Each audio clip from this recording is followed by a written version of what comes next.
Get ready for the dictation. Dictation will start in 5 seconds. Start. The debate of gender inequality, discrimination and bias has been going on for a long time, and men and women alike have contributed to the sensitive issue, with the latter contributing significantly to the subject. The main theme in all discussions, researches, seminars, writings and interviews related to gender discrimination is fundamentally common and addresses the equality of the sexes.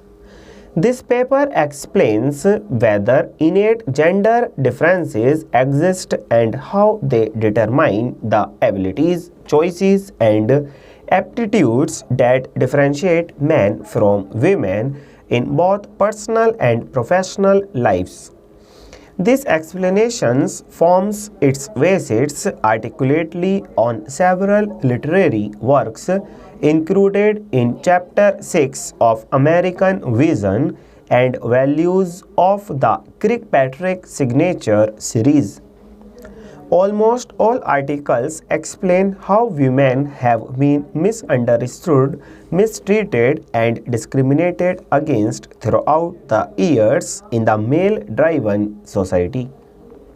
One of the articles also presents an opposing ideology by implying that feminism is overrated and has harmed women rather than providing any benefits. Mansfield 2006. The study of all articles reveals that innate gender differences exist today as they existed several years ago, with the only difference being the way these differences affect decision-making, abilities and perceptions of individuals. The gender differences highly impact the decisions made by males and females both in personal as well as professional lives. The study of the article by Mary Wollstonecraft reveals her ideology of ordained gender equality. The male-driven society manipulates, resulting in equality and misinterpretation of equality both by men and women. Men already deem themselves superior to females and view them as objects of satisfaction, and implying that the objectives of all females are to serve males. She implies that in the male-driven society, women are taught and educated to become subordinates of men and seek satisfaction by providing satisfaction to men. Due to this very education and impregnation of falsified ideas of subordination in women's minds, they start thinking like the male and determine their objectives based on beauty, appearance and providing love instead of intelligence and intellect. Wollstonecraft 1792. The ideology then impacts decisions made by women who under this influence tend to lead their lives attending to issues such as beautification of appearance, completing daily household chores, producing and raising children, and satisfying their male counterparts, believing this is the primary objective of women and there are no choices. This idea is also presented in another article which identifies that women are inclined to believe that they are just housewives and do not have a productive part in society.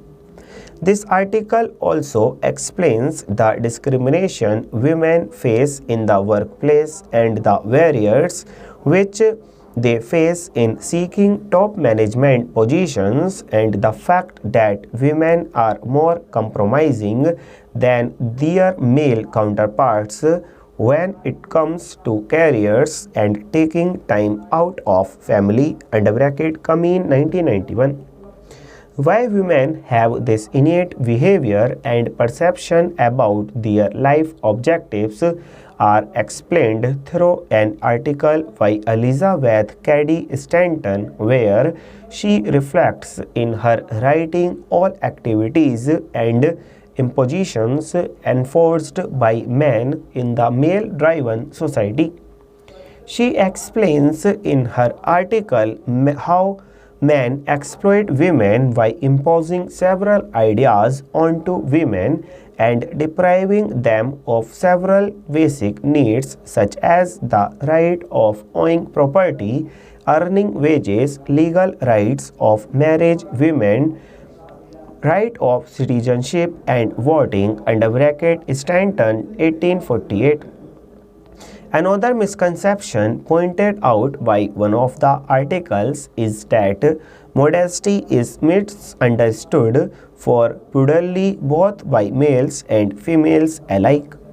This article also outlines how society as a whole has shifted from being modest to being liberal and expressionism. The article implies that a person cannot simply choose to be modest and not to be blamed for prudery, as the two are mistakenly taken to be synonyms. This choice is further criticized when implemented by a female, as pupil interpreted her to be conservative or state that these pupils feel insecure about themselves, which signifies the fact that gender differences highly impact choices pupils make under bracket Shallett 2001. The Profession for Women by Virginia Woolf is a major highlight in the perspective, as it points out the experiences of a women in the profession of literature. She explains how she is content about receiving compensation for writing in different forms such as work, books, reviews, and novels. She also expresses how her being a woman poses barriers in her work. She explains how women experience lesser freedom as writers than male writers who enjoy a great deal of freedom and expressionism. While excessive use of freedom by female writers is condemned by male writers, which cause women to remain in the defensive and not let their minds wander under bracket Wolf 1931.